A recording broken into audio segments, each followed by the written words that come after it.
All right, I think we should go ahead and get started. So welcome again, everyone, to today's seminar for the Prepare Seminar Series. Today we'll be having a presentation on meaningful engagement of diverse partners to address COVID-19 testing and vaccination uptake for underserved communities, and then discussing strategies and lessons learned.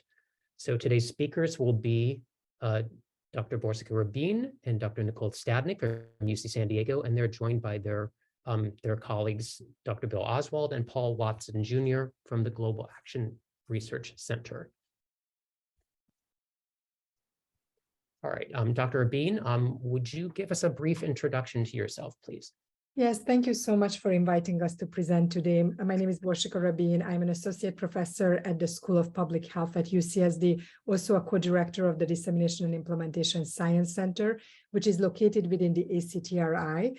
And this particular presentation will be speaking about wonderful collaboration, as you mentioned, between our community partners, the Global Action Research Center, and ourselves. My background is in implementation science, and I'm applying methodology from implementation science across different topics. In this project, we applied it to COVID-19 testing and trial participation, as well as increasing vaccination uptake for COVID-19. Great, thank you very much. Dr. Stadnick, please. Yes, hi everyone. Nice to see you. My name is Nicole Stadnick, and I have a very similar introduction to Borshika, with a few exceptions. So I am faculty in the Department of Psychiatry, and also a co-director of our Dissemination and Implementation Science Center at the Altman Clinical and Translational Research Institute. I'm a clinical psychologist by training, and I'm also an eclectic implementation scientist. So I get the great honor of participating in a number of implementation research projects across service settings and health conditions.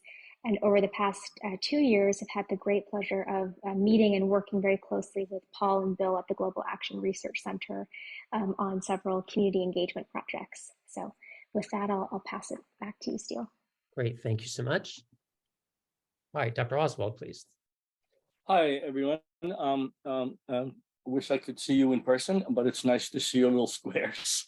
I'm Bill Oswald. I'm the Associate Executive Director of the Global Action Research Center. I have a somewhat of a varied background. I am a community organizer and popular educator at heart. And no matter where you put me, that's what I'll do.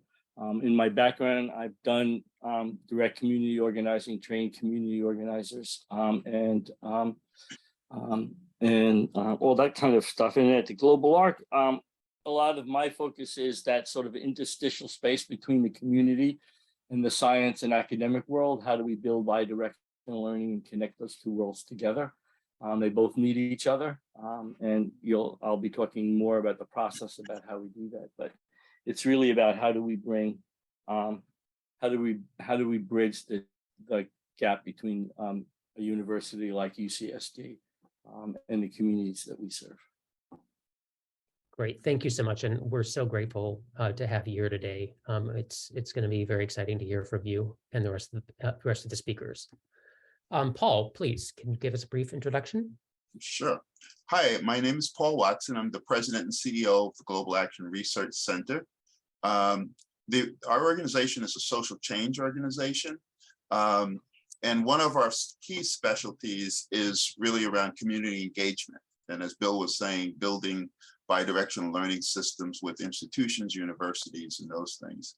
My background is similar to Bill's in the sense that I started out as a community organizer. I've been run a number of nonprofits over the years, and also have served as a lecturer at a number of different colleges and universities. Great. All right, and with that, we'll go ahead and get started with the full presentation. I believe Dr. Stadnick is first.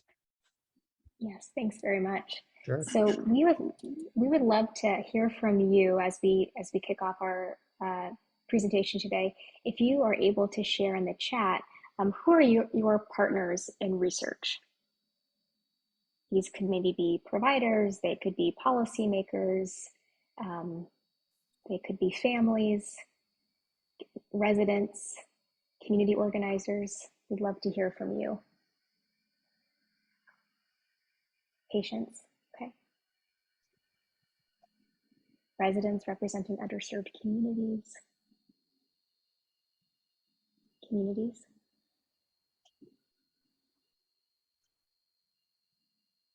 Veterans, excellent.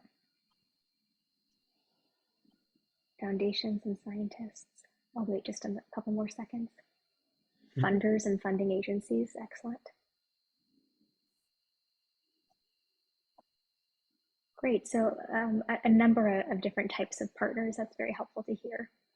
We'll be talking primarily about community members, residents, and providers for the most part in our work presented here today. Next slide, please. So there are a number of ways to illustrate stakeholder, or as we are increasingly referring to it as partner engagement. And so we've listed here a number that we have been using in our work. So these include a theory of change, which you'll hear more about presented by Bill in just a few minutes. Appreciative inquiry, which is more of a process of evaluating the implementation of community engaged decisions. You could possibly show a table or a figure demonstrating the roles and responsibilities of different partners within the project. You might consider including a framework that specifies how you're going to engage different partners.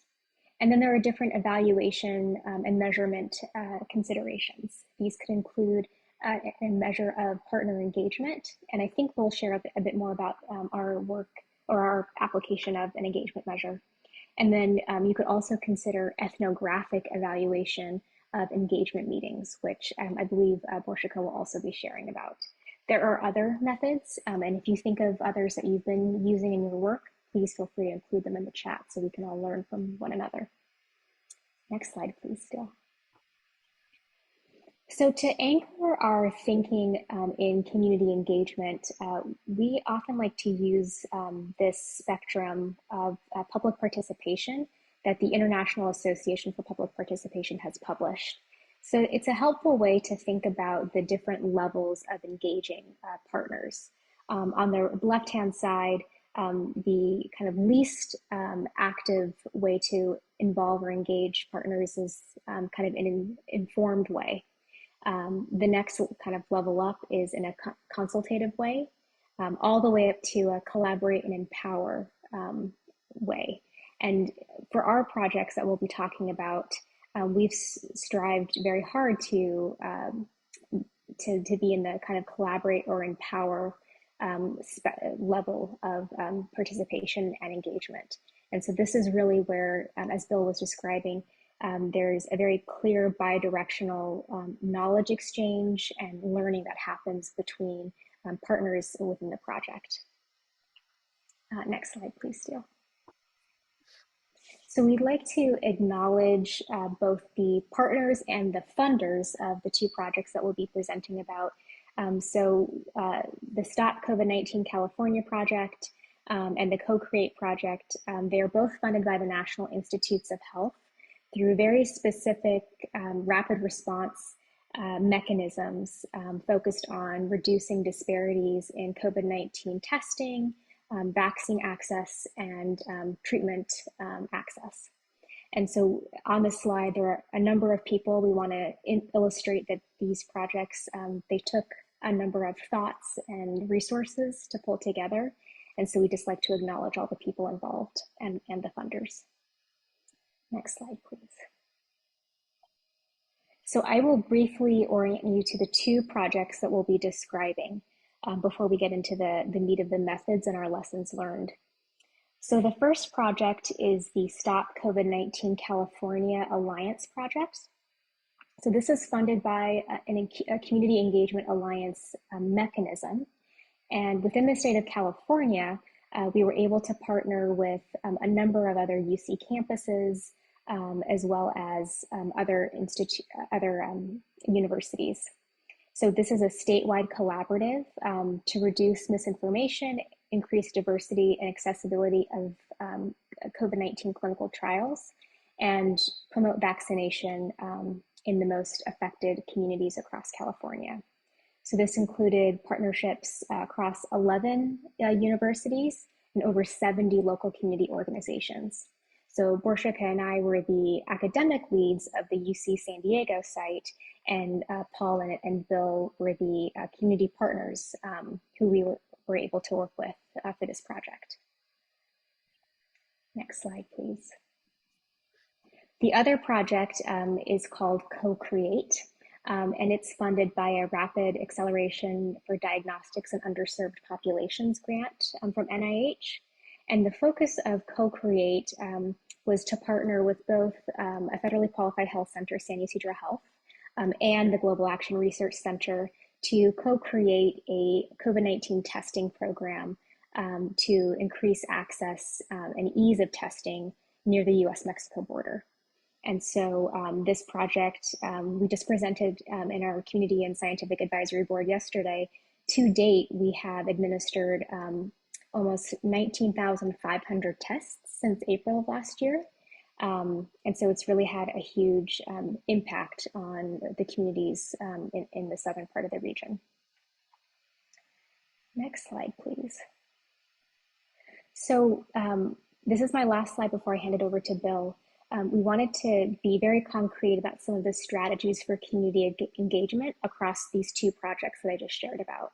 So within both Stop COVID-19 and Co-Create, we, through really in large part to Paul and Bill's amazing relationships and connections with community organizations, we brought together a community advisory board that included a very diverse representation of community members, promotoras, policymakers, and for the Co-Create project, which was really focused on a testing service, we brought in health clinic partners and public health researchers. So within both of those advisory boards, we completed a theory of change and ongoing appreciative inquiry sessions, which we'll talk more about in a bit. And then for both projects, we really wanted to dive deeper into assessing the needs, the values, and the challenges of testing and vaccination for different communities in San Diego.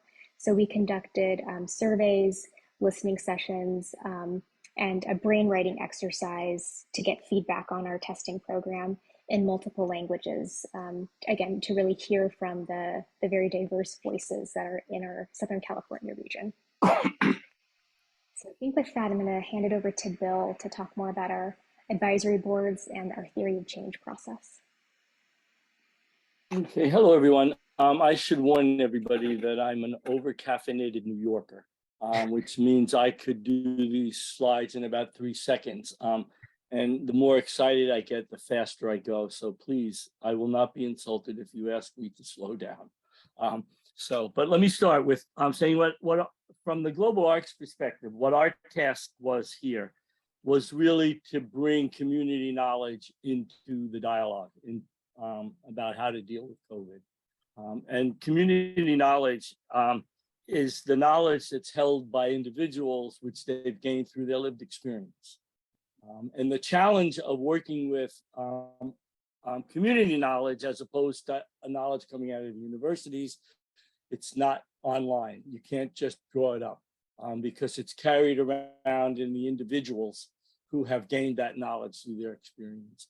So really accessing community knowledge requires a process that brings people together where they can move through this process. And I'll describe that a little bit because it's the process we use, where we can gather people's individual experiential knowledge and create collective knowledge.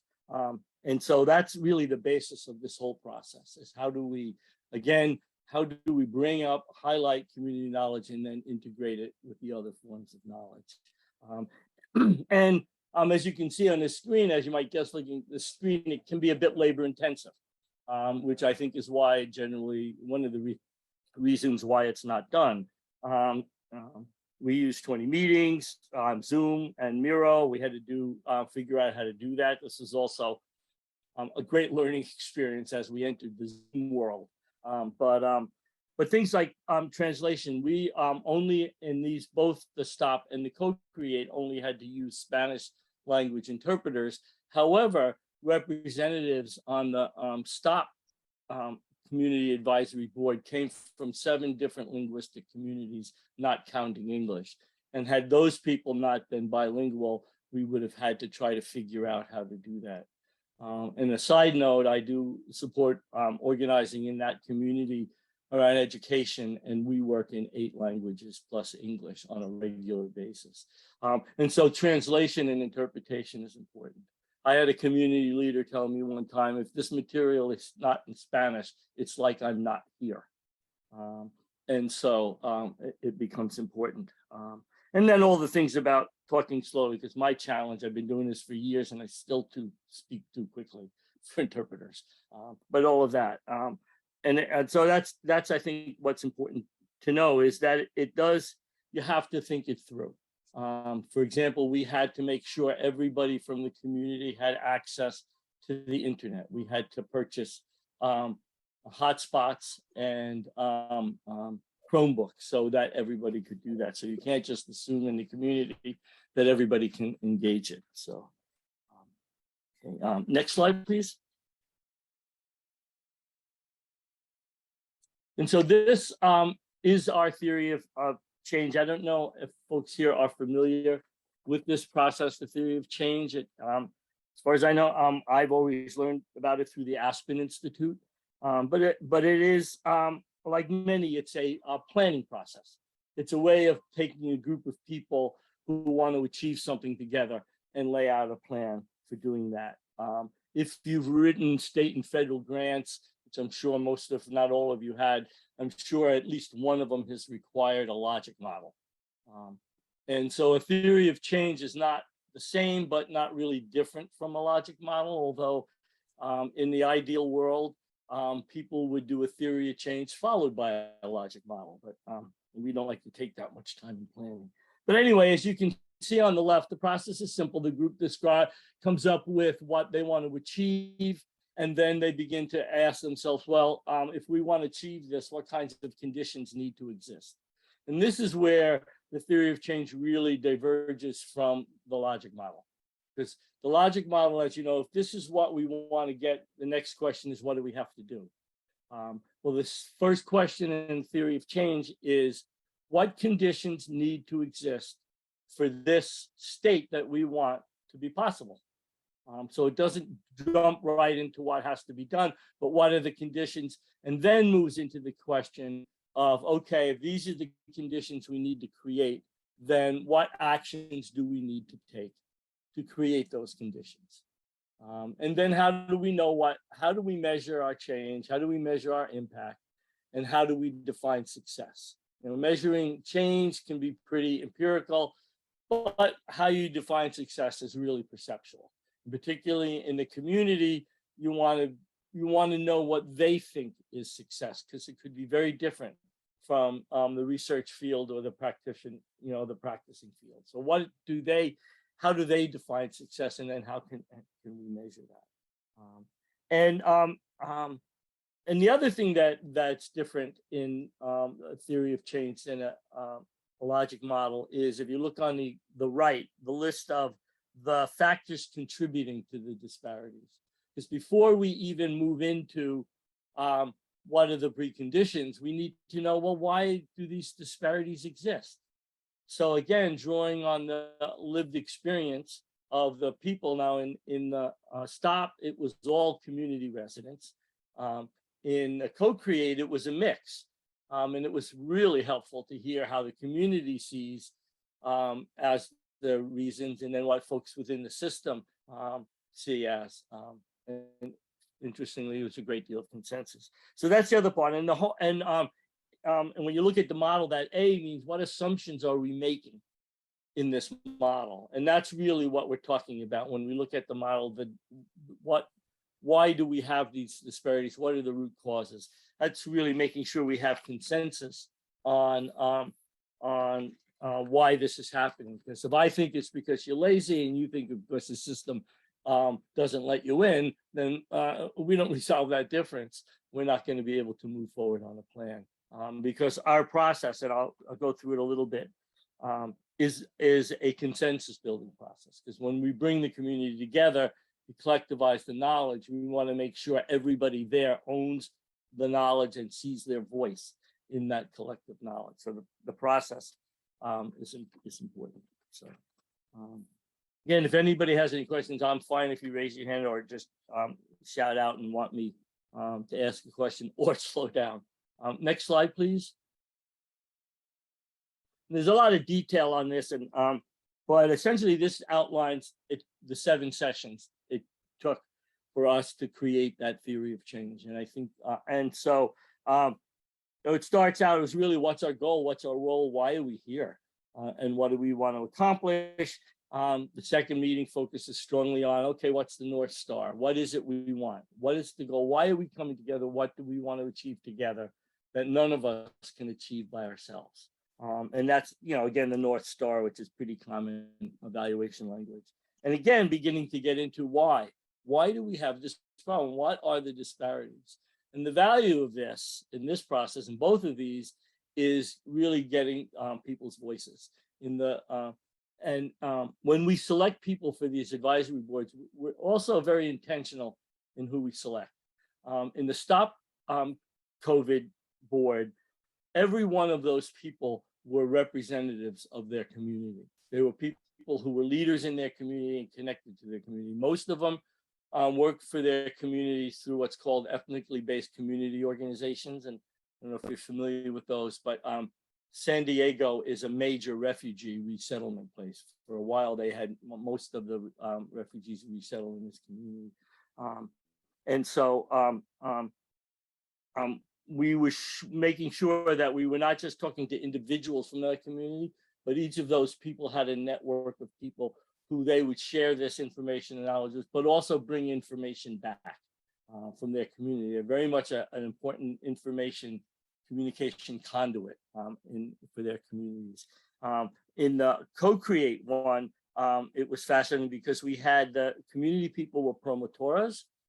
And again, if you're not familiar, promotoras are generally women who come out of part of a community who get trained in a particular area or set of knowledge that the community needs to know. You see a lot of it around childhood obesity, teen pregnancy, a lot of those kinds of issues, but these are women from the community who then build these networks in the community where they share this knowledge and also bring knowledge back.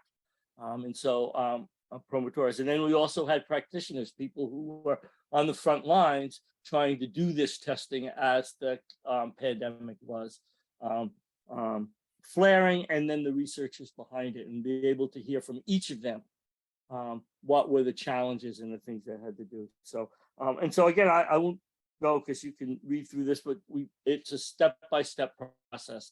And at the last session, we present the theory of change and make sure we've captured it right. One of the things I know in working with communities is it's very hard that that communities speak one language, institutions speak another.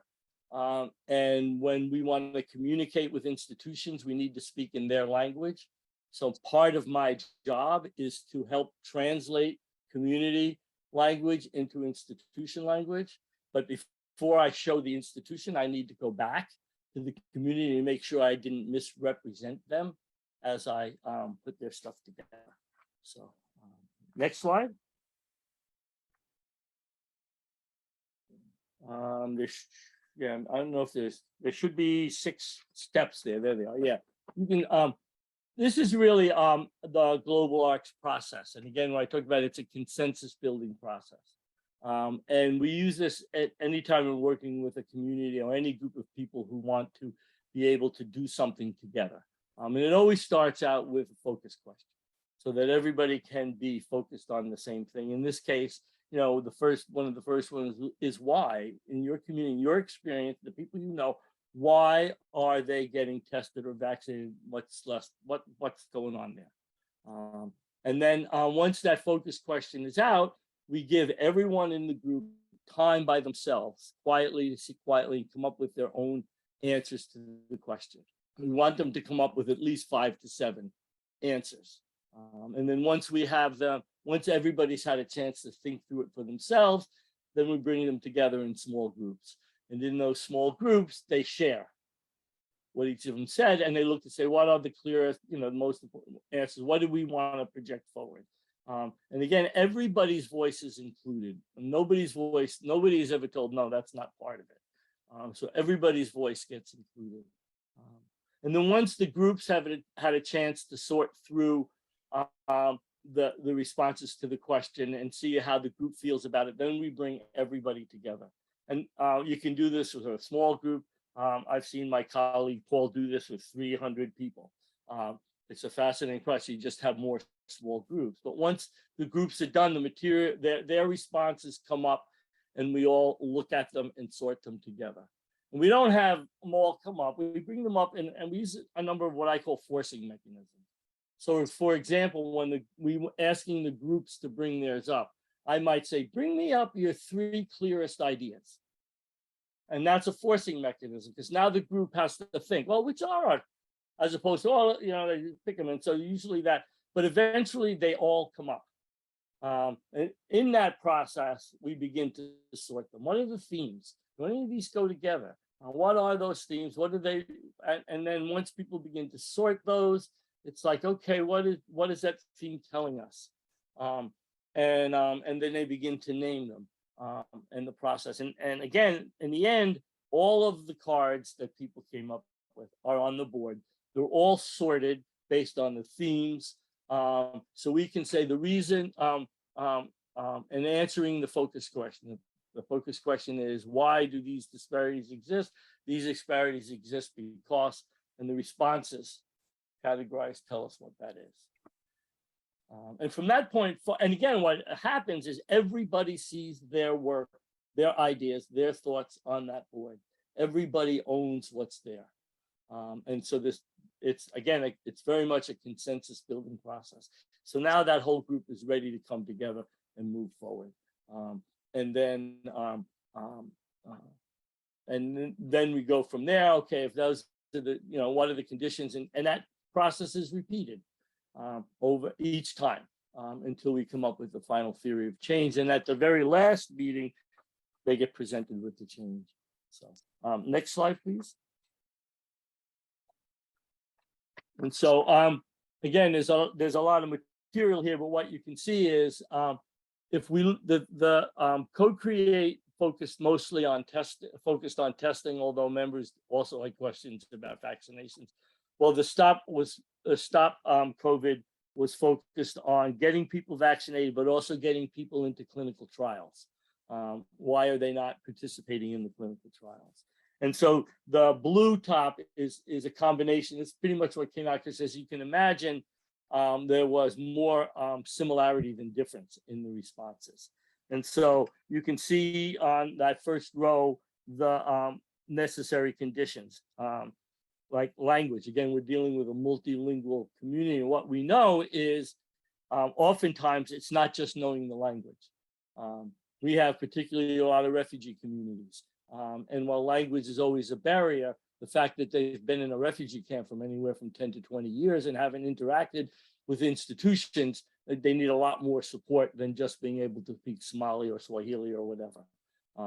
And so it's that kind of investment. So again, I won't read through them, but you can see that first we come up, what are the conditions that need to exist? What actions do we need to take? And this is why we think conditions is important, because we can't do all of those actions.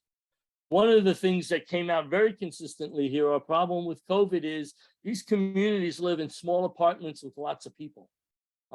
Housing's a problem, because if I get COVID and I come home and I have 6 children and my wife's parents are living with us, and we have a 3-bedroom apartment, how do I isolate myself and not infect my entire family?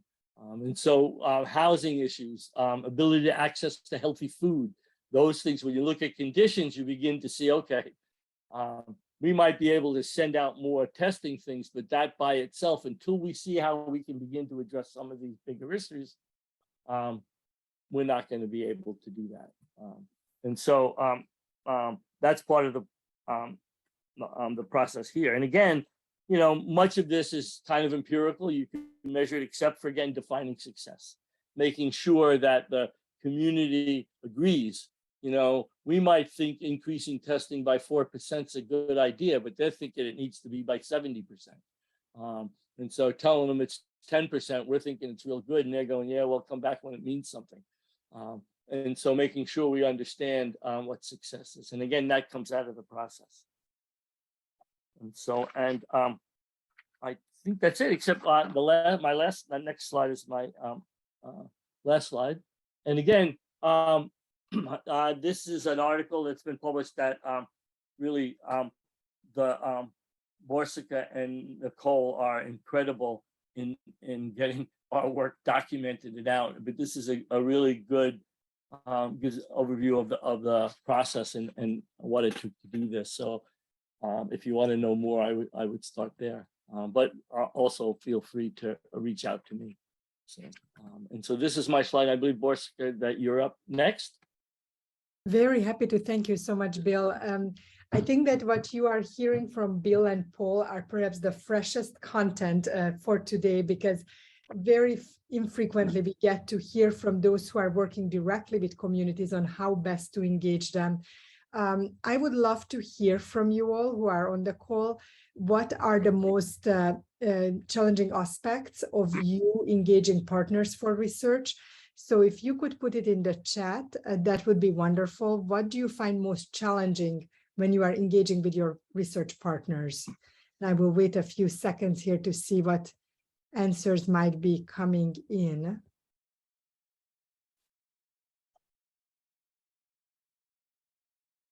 Paperwork, I love that.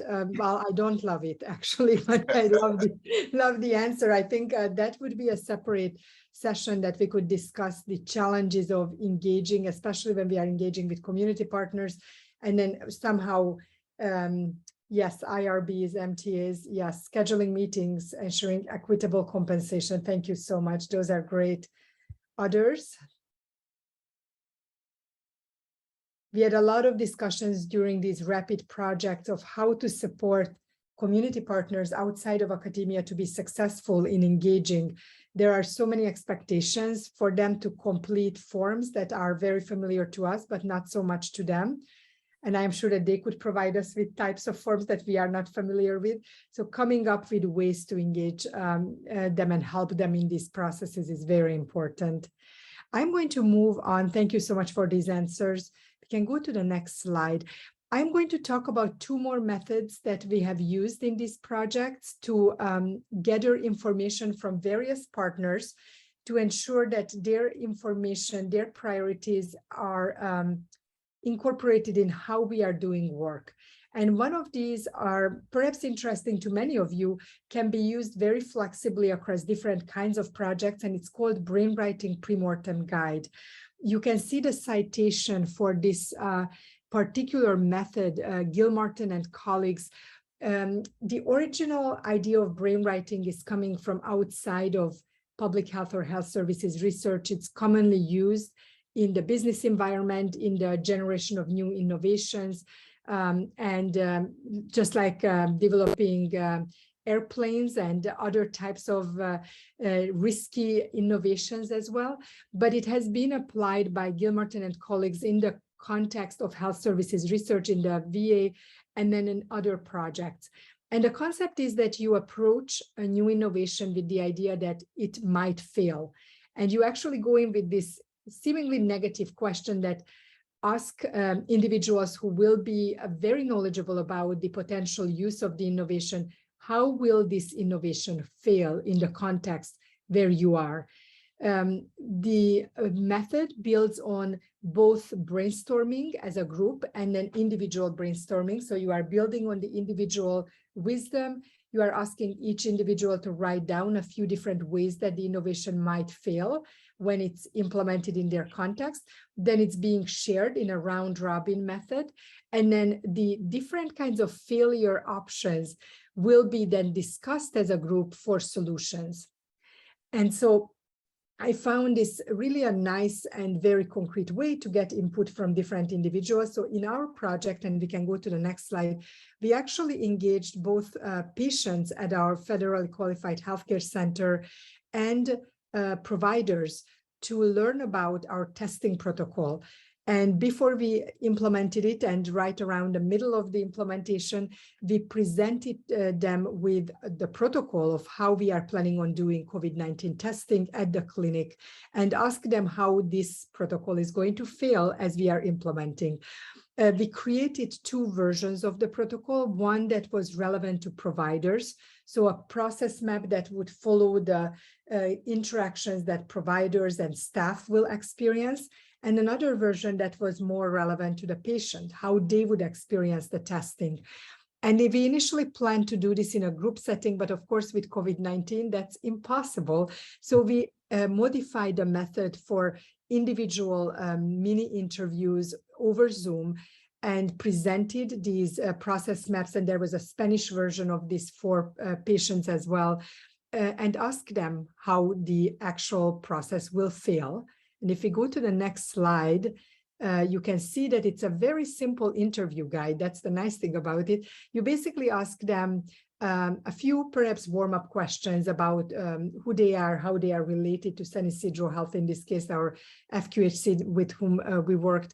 And then you immediately jump in and describe the process or the innovation more broadly that you are trying to implement. In our case, we use the process map, and then we use the video actually that described the process map. So we didn't just give them the process map.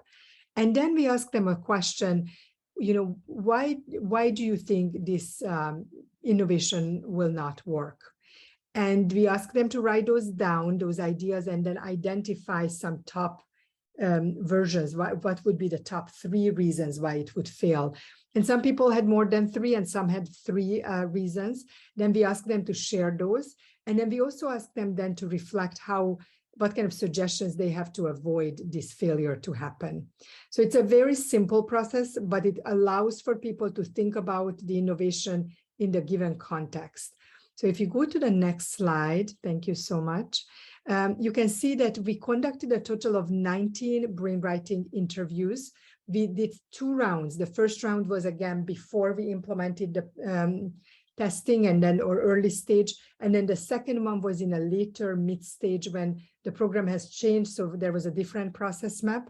And as you can see, we had patients and providers included. Usually you can get away with a smaller number. In this case, it's similar to a usability testing kind of session. We had a number of predefined codes that we were interested in. So we had the patient characteristics, provider characteristics, and then again, these ideas around failure, suggestions, and then some clarifying questions. Some of these codes naturally emerged from the mini interview guide. Others, like the clarifying questions, we didn't expect them, but the interviews themselves presented these, especially from patients, actually. We can go to the next slide. And we are in the process of writing this up, but here are some preliminary results or early results. You can see here the providers' top reasons for failure. Some of them will actually, you will see overlap with what the patient said. So one of them was, and I will just highlight a couple, conception of patients. And this was around, and others that have already been infected by COVID and believe that they have natural immunity, they don't think that vaccination or testing is needed. So this was even early in the stage of the COVID pandemic that some patients might believe, and this was a perception of a provider, that they don't need to be tested or vaccinated after they have natural immunity. They had concerns about the consenting process that we proposed. They talked about culture, fears, beliefs of patients that they perceived as a potential barrier for this testing program. They also were worried about how we will report back the test results to the patients. And so they expressed some concern about that. And then how they would order the COVID-19 test as providers. If we go to the next slide, you can see some ideas that patients share with us. And again, there is a concept from patients. They also talked about misinformation from unreliable sources that the patients and other community members might experience. And this was especially important in the early stage of the pandemic. Patients might think testing is not free, as early tests were expensive. And so that's kind of something that came up that we have to communicate about better. On the other hand, they said that free testing might send a message that is not good quality. Again, early stage in the pandemic, these were all kind of thoughts that patients and community members reported as potential barrier for people to participate in testing. And then again, the ordering of the COVID-19 test. We can go to the next slide. And then what we did in this particular paper that is being finalized, we looked at the various types of failures that were identified by the patients, and we identified some solutions. So this happened during the program in the early stage. After we heard about these concerns, we discussed these during our team meetings, weekly team meetings. And then there are some related solutions that were implemented to address these potential failures and modifications to the program. So I'm not going to go through these in great detail, but one example was a potential patient concern was advertising and sharing information, visual pieces describing program available at testing site. And then we created some flyers as a result of that.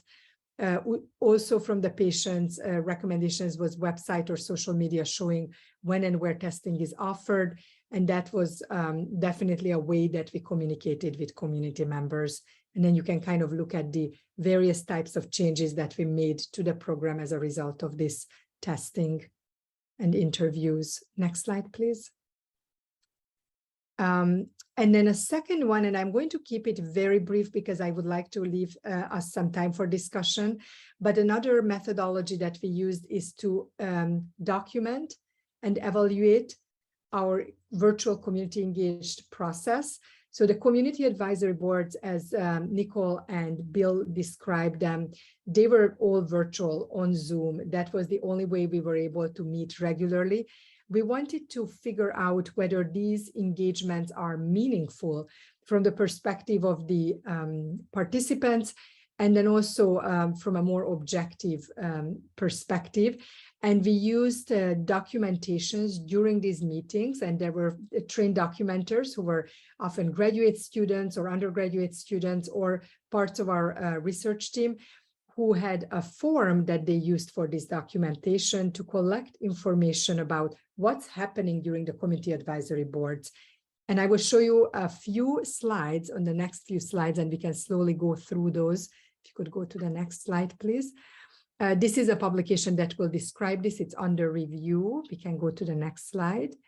These are going to be the next 3 slides or 4 slides, different sections of this documentation form that we found very useful. Initially, they were a little bit longer than what you see here, but over time, we actually refined them, and the publication provides access to this revised shortened form. As you can see, we are documenting who is participating, how they are engaging, and what kind of agenda items were discussed in this meeting. We can go to the next slide. These are the specific participants individually. We documented how much they participated in terms of the number of minutes that they engaged, their primary language of participation, and whether there was any interruption that they did, and what was the reason for that interruption. We can go to the next slide. We also wanted to understand what kind of interactions happened during the meeting. This table is actually emerging from prior work by Bill and Paul, and we adopted to this project. As you can see, we are documenting for each interaction, so each back and forth in the meeting, who was the sender of that message and what was the message, who was the target of that message, in what context this happened. Did it happen in the main room, in a breakout room, in the chat, or in another way? And then the type of interaction. So was it about seeking information, giving information, agreement, submission, etc., and then some comments. So you can imagine that during these meetings, there were a lot of interactions recorded by the documenters. We can go to the next slide. And then in addition to this documentation form, we also sent out a survey to all the participants, and you can see the different types of participants in the CSAB. And this is a validated scale by Goodman and colleagues. It has a total of, if I believe, if I remember correctly, 9 or 11. We didn't include all of the questions here, so I tricked myself, but there are a number of items that are asking about the quality and frequency of engagement of the different participants. And then we expanded this with a comment, open-ended comment section to allow people to provide explanation why they rated things the way they did. And today we are just giving you a little bit of a sneak peek. We can go to the next slide of the results. We documented across, and you can see it, we did it for both projects. This is for the co-create project only, what I am showing here. There were 2,473 interactions that were coded during the time when documentation was happening.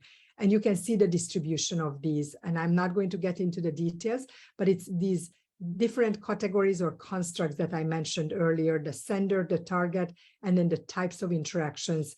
And then we have a number of different variations of looking at this data. And then finally, I think there is one more slide potentially on this, or no more? No more. I am going to finally hand this over to actually Paul. All right, thank you. So we thought that in rounding out the presentation, we would give you the highlights of a few of the lessons learned from this process and the project. The first one was that engagement really does take time and also resources. So it's something that you have to kind of prefigure ahead of time, and also like thinking about your timeline of when you want to get everything completed, because it will take a little bit more time than generally speaking, or sometimes more than what we would like.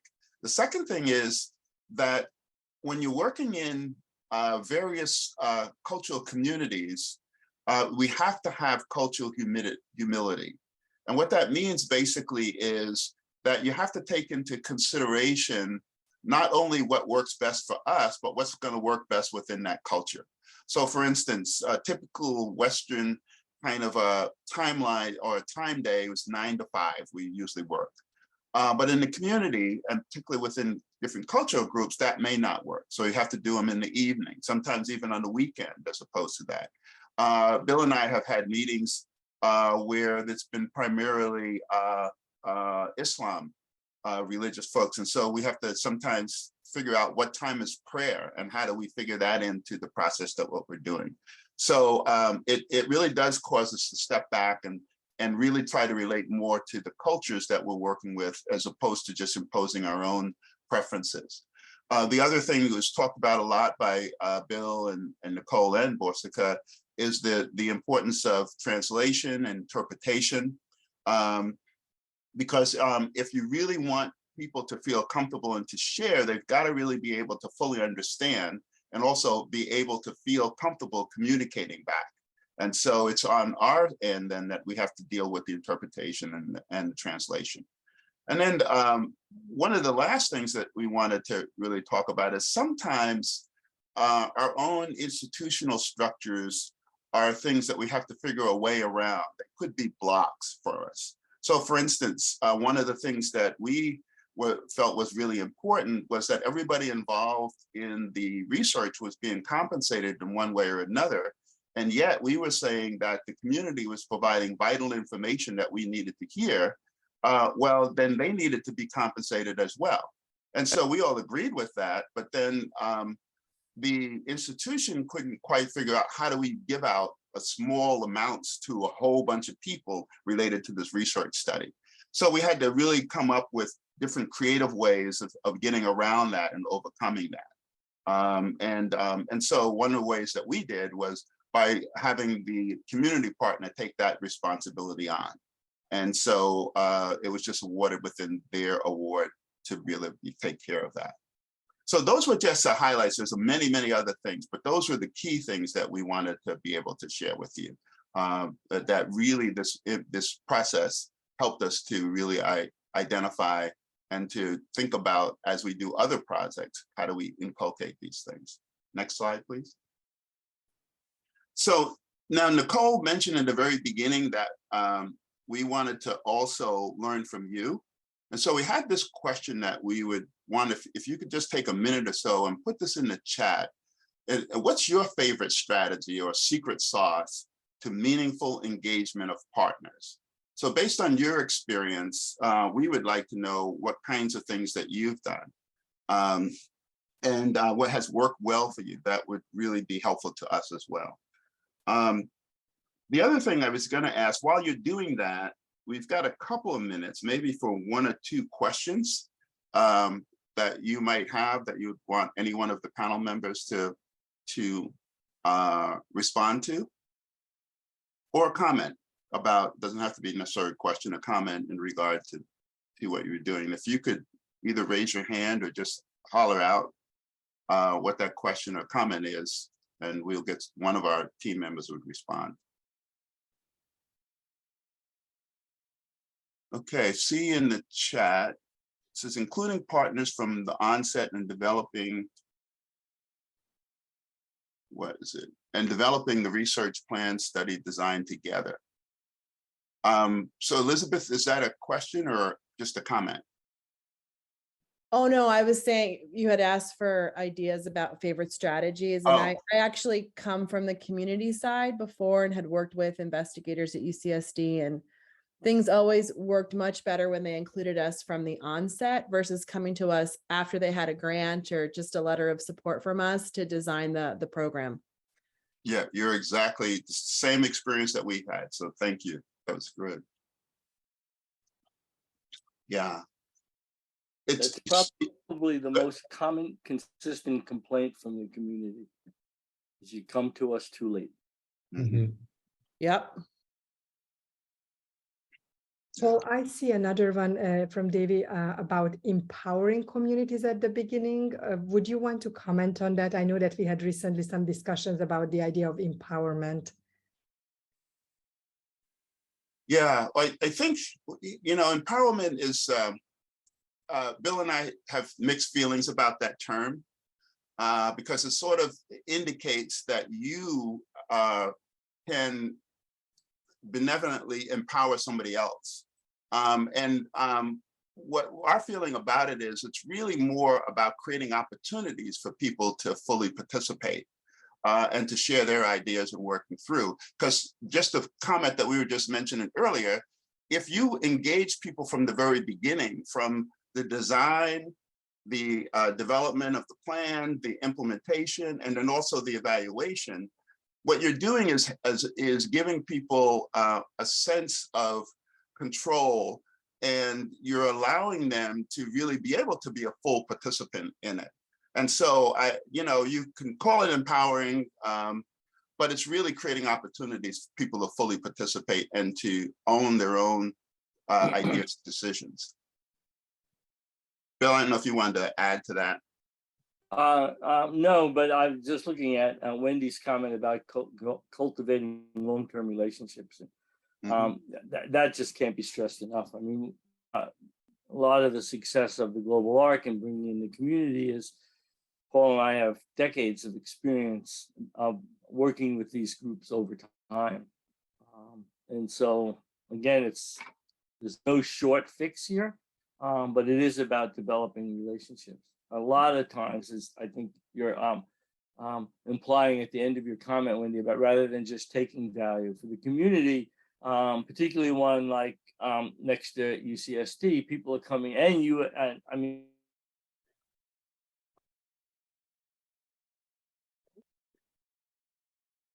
oh, they ask questions, they do surveys, they do this, and you don't hear from them again, and so that makes them far less willing to participate in this. So relationships are key to success.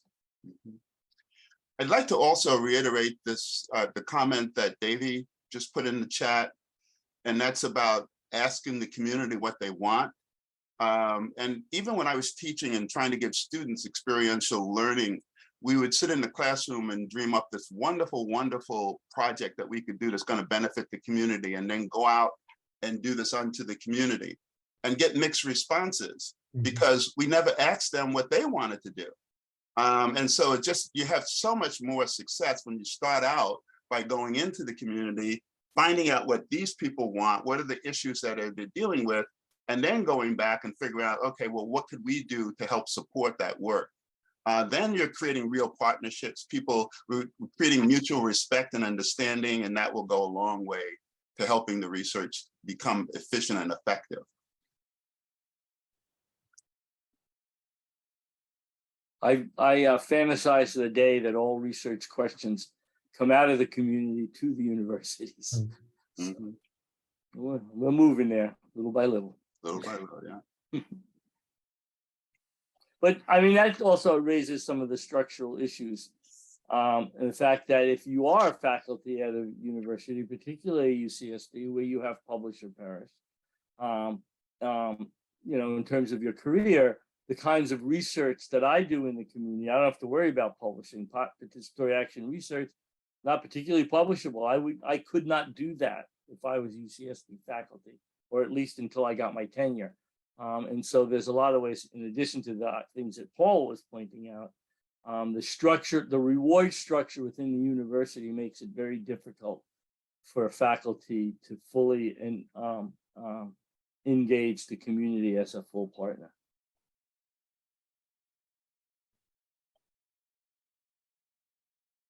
Paul and Bill, I see a lovely comment from Sheila. I don't know, I think this is probably our last comment that we have time for. But hello, Sheila. Sheila is one of our wonderful academic partners on the STOP project. But Sheila wrote, ensuring that your partners are allowed as much time as wanted to speak and involving them from the preconception of projects. I think we all learned a lot in our advisory boards about, especially for our non-English speaking partners, speaking slowly, waiting and pausing after we pose questions to ensure that they have time to think through the questions and then be able to respond with, you know, time for interpretation and translation. I don't know if you have other thoughts about that one too. What's really great, but can't always do it, is always giving a linguistic group chance to process it among themselves in their own language. Again, in that school organizing, we were working with 8 languages. We went from a meeting with 8 interpreters to 8 different meetings, each in a language, and it just enriched the conversation beyond anything I'd seen. And so, yeah, allowing people to also think and process in their own language is key. Yeah, that reminded me of one of the research projects that Bill and I did a couple of years ago with USD, where we were looking at the challenges that young people are having in different refugee communities assimilating into the American culture. And so what we ended up having to do was we had like about 6 different cultural groups that we were working with, and we ended up with 6 different focus group meetings. But it went so much better because of the fact that people could share in their own language. They felt more comfortable with it. And then when we aggregated the data, we could look for the similarities and then come up with some that cut across all of the areas, and then some that was specific just to those groups. So it gave us a little bit more utilization of the data than we might have gotten otherwise. Well, great presentation. Thank you all for taking part today. I do wish we could clone you, because given the amount of engagement and success you've had with communities as far as health interventions go. I mean, that's extremely important, especially not only for Prepare, but for the university in a greater sense. So thank you again for taking the time today. We really do appreciate it. Thank you for the opportunity. We really appreciate it as well. You're quite welcome. And then just briefly, so our next seminar will be on Tuesday, October 18th, from 12 to 1 p.m. We'll have Dr. Dan Werb speaking. So those announcements will be coming out in about a week or so. So please do attend that one as well. On behalf of Prepare again, and Davey and Liz, thank you. We really do appreciate it, and have a great day, everyone.